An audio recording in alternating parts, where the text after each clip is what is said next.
All right. Welcome back to WNF podcast, otherwise known as We're Not Friends. We're pretty fucking stoked today. Yeah, for sure. It's fucking crazy to imagine our lives now that we have a completely different leader. So What? Oh my pretty God. fucking crazy. Fuck yes, we are thrilled. Absolutely thrilled. I mean, listen, if you've listened to the podcast, we not big fans of Joe Biden. We've changed our mind on Kamala. We have hope for her, but I don't give a shit. It's not Donald Trump. Yeah, I think this definitely all proved it. Everything that people said that were his major flaws, the immature stance on things, the way he provides no proof whenever he tries to attack people, the inherent entitlement that guy has. On the day that Joe Biden is determined the elected 46th president of the United States, Trump actually fucking posts, "I win," and has some bullshit thing. You can read it exactly. Please let me read it by verbatim. It's only verbatim, good verbatim. Because when I saw this, I posted it on my social media and I said, I can't wait to get this big fucking baby out of office. Yeah. Like, I won this election, comma, by a lot, exclamation point. Holy shit. What? Yeah. I don't know what the defense is for him anymore. You know, people would say that he truly believes in what he's saying. He's not like bought and sold like a typical politician. But at this point, you don't want what this guy is. No. What this guy is everything we don't want to be. He is a fucking crybaby. This one gets me too from this morning. Since when does the lamestream media call who our next president will be? We have all learned a lot in the last 2 weeks. I'm sorry, what? Like literally every fucking election, they announce it when there's enough to call. This is not news, guys. I didn't learn anything. What I learned, really, I already knew this about him, but that he is a big, whiny, fat fucking crybaby. And the supporters, I'm sorry, guys. I'm sorry. But if you're still saying, every legal vote counts, every illegal vote doesn't count. What? Well, let's take a step back. Let's go all the way over to Election Day, which, you and I both, honestly, we thought that the Trump supporters were so diehard and that there wasn't a lot of excitement around Joe Biden himself, that there just really wouldn't be a turnout for him. And that's honestly what we both had talked about. Right, but we didn't think he would sway the independents. We already knew that the nation was divided. We didn't think that Joe Biden would get the independents. We knew it was going to be a tight race. However, I thought Trump would win. I did. Yeah, I did too. That's what I'm saying. In no way did I think Joe Biden would win. But at the same time, I mean, there's no way that I think Donald Trump would win 4 years ago. So I guess I'm fucking terrible at predicting elections. And that's fine. This year, I'm fucking glad that I'm terrible at predicting it. Stoked. Yeah. That night was so weird too, because there was this thing called the Red Mirage that a lot of people on the news were talking about. And they were essentially saying that you would think that Republicans were leading because of the fact that a lot of the day of voters were going to be counted first. And so that's the in-person voters, which is very much what the Republicans were saying for their voters to be. Show up day of and cast your vote. They were actually bashing mail-in ballots. They were saying that that's a bad way to do this. They were saying that it was going to be fraught with election fraud if a bunch of the votes were mail-in. So everybody went to bed thinking that Trump won Florida and that Trump was winning the Midwest, just like 4 years ago. Everybody wakes up. It went from going to bed and thinking Trump probably is going to win the election to, whoa, Joe Biden might win the election. I don't think Michigan is considered a Midwest state. Isn't that like Northeast? Do you know where Michigan is? Yeah. Middle of West. Do you know what the Midwest is? Like Kansas, Nebraska, Iowa? Michigan sits perfectly between Minnesota and Ohio. So it says North Central United States, but the title says Midwestern. Okay. I've never been. I see it on the map. Yeah, I've never been either. But anyway. But I don't associate them with casseroles. Sorry. I don't know what that means. But Midwest people love casseroles. Okay.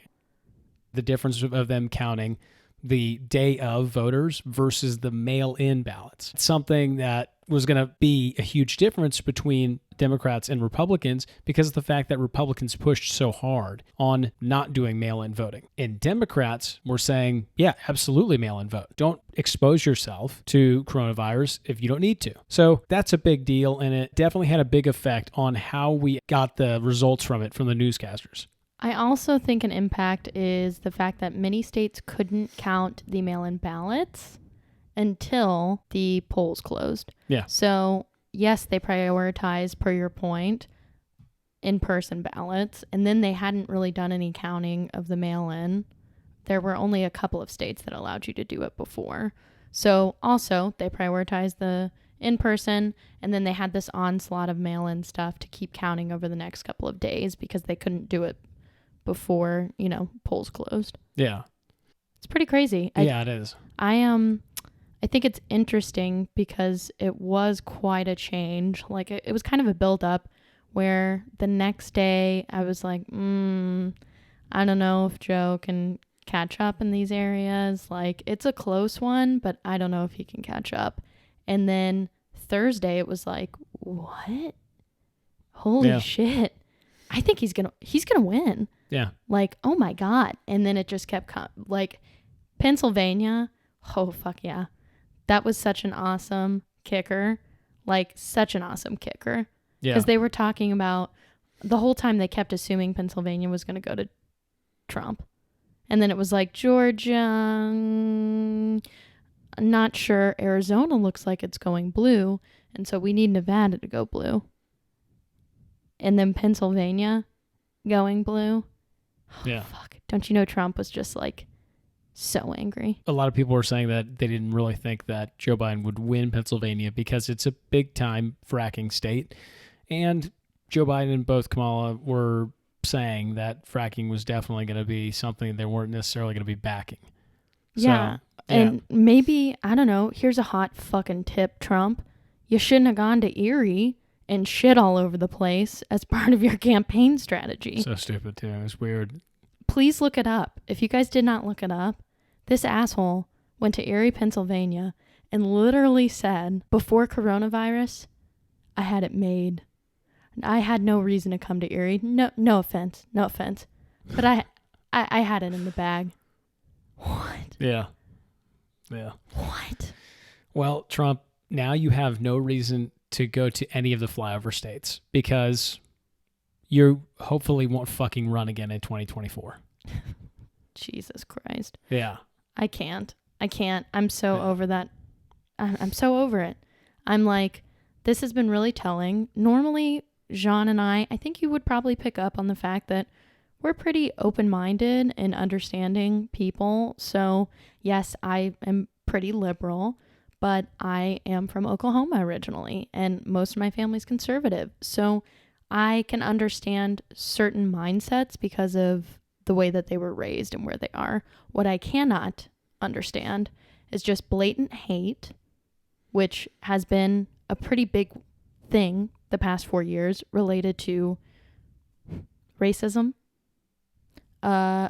sexism, because God knows Trump has said some really shitty things about women and people of color, and just downright fucking ignorance when it comes to the Kung flu comments. Good God.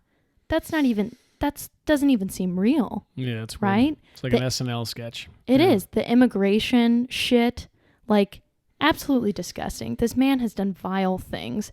I don't understand why people still support that asshole. The reality is that it's almost a split down the middle again. So that's pretty crazy. I think it was 70 million versus 71 million. So, wild. Yeah, it is.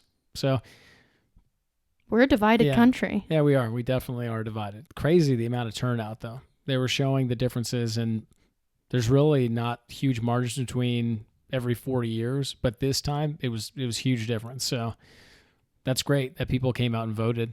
I'm happy that people have, decided that voting is important. So that's great.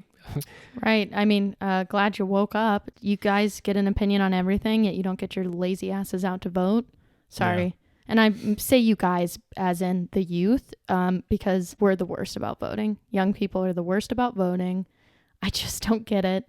Yet I think sometimes we can be the loudest on our opinions. So I'm glad everybody got out and voted. I'm proud of this generation. Good for us. So hopefully we will go into the next election with this vigor and desire for change that will make more of an impact on local government. Now is this weird point where we don't know whether Trump will do a concession speech or not. And actually, hold on. Before I get into that, let me tell you what Lauren and I were doing Saturday morning. So Saturday morning, we walk our dog. As we were walking, we were like, you know what? Today, there could be announcements made. And one of them that I thought was going to be probably the only major announcement was determining what Arizona was going to end up at. So we thought maybe it was a good idea for us to go down to where they're counting the votes and just check it out, just see it. It's not always that you're sitting in the particular swing state that everybody's talking about. So we thought maybe it'd be an interesting thing just to go by and check it out. So we went. Well, and we already saw like all of the horrible videos of Arizonans yelling outside of the polling place. On TV, yeah. Strapped with guns, yeah, making poll workers feel uncomfortable going to their fucking car. So if anything, we're like, we're going to see these assholes on display. So anyway, we go out, we find out where it is, and then we drive out there. And this is like, what, 10 a.m., 10:30? We drive by it, and there's nobody.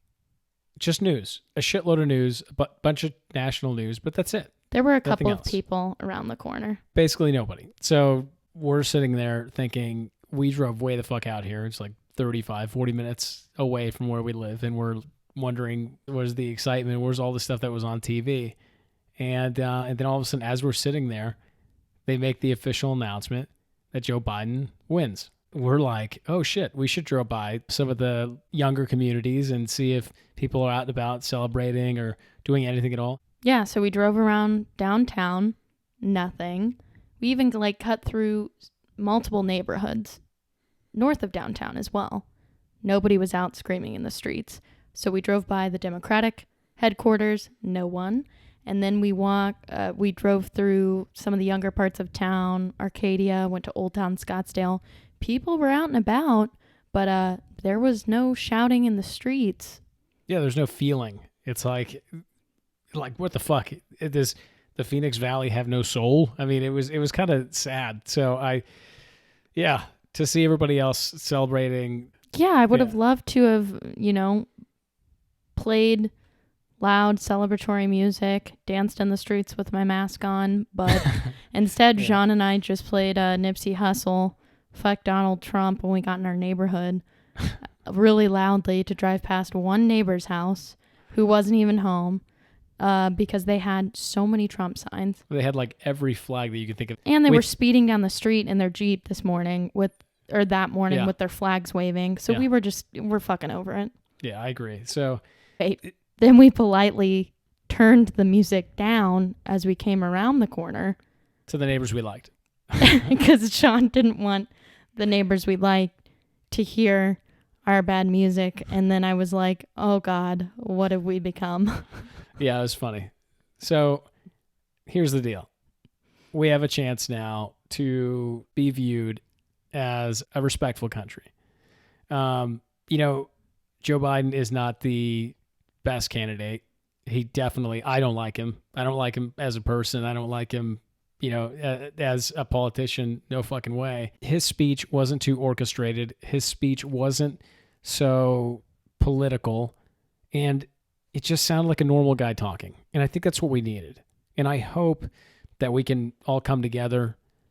The reality is probably not. But I think that we need to become a little more moderate just for a few more years and then move on from there. We're so radically to one side and the other right now that I think we got to come to the middle. So we'll see. So I hope that this is a time that we're going to unify a bit more as a nation.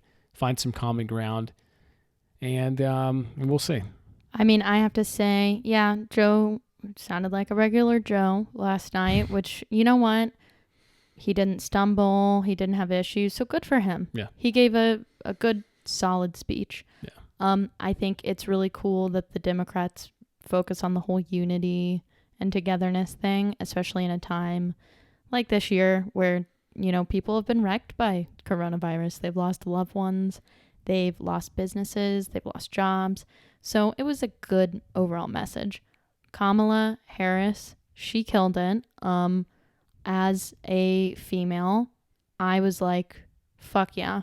When she was on stage, I said, I'm happy. I cried a little because I said, one, I'm happy she's up there. That's the kind of woman that I do want presenting me as a female. She's up there as a woman of color. She's Black. She's Indian. And she is a child of 2 immigrants that came to this country. So I think it's really, really cool to see somebody like that represented on stage. She checks so many boxes for people, young people, to be sitting and watching that and think, I can do that too. You know? Yeah. It's really cool. And she's just good. I think she has a way about her that doesn't seem too politically orchestrated, but she's more polished in her speaking than like Joe. But yeah, man, I'm stoked. I think she has the ability to turn around. If you've listened to us before, we've talked about some of the things she did in California that we are not fans of. You know, during her prosecution days and her truancy programs. But I'm not going to hold that against her because she's a minority in that situation. I think you got to play the game a little bit. I'm hoping as vice president, I know not a lot of vice presidents do a lot. I hope she changes that. And I hope she turns some things around. And, you know, if she does a good job, then she has the opportunity, I think, to be more than VP and move on to president. Yeah, so. she's absolutely being teed up to be president. That's what that position is. Joe Biden literally said right before he chose Kamala, he stated, here's the thing, I'm at an older age. I'm not going to go for a second term. And whoever I choose will definitely be picking up where I'm leaving off. So, yeah, obviously she's being teed up for it. I think if there's anything that I hope doesn't change right now, it's that we've become incredibly critical and more informed because of the fact that we've had such a dangerous guy in the White House. And so now we need to fucking keep with that. I agree. Stay fucking critical. Stay informed. Let's all be on the same page that we need to fucking keep our politicians accountable. So anyway, with that, guys, thank you for listening. Here's to, the next 4 fucking years being better. And best part is we don't have to listen to Donald Trump. Starting at the end of January, that's a personal choice now. You don't have to listen to him for anything politics related. He could just go off in his own fucking vacuum and complain about bullshit on Twitter all day. And I'm never going to look again. Yep. So with that, I hope you had a celebratory drink. Follow us on Instagram, Facebook, Twitter at WNF Podcast. And fuck yeah, I'm looking forward to 2021. Yeah. Talk to you guys next week. Bye, guys.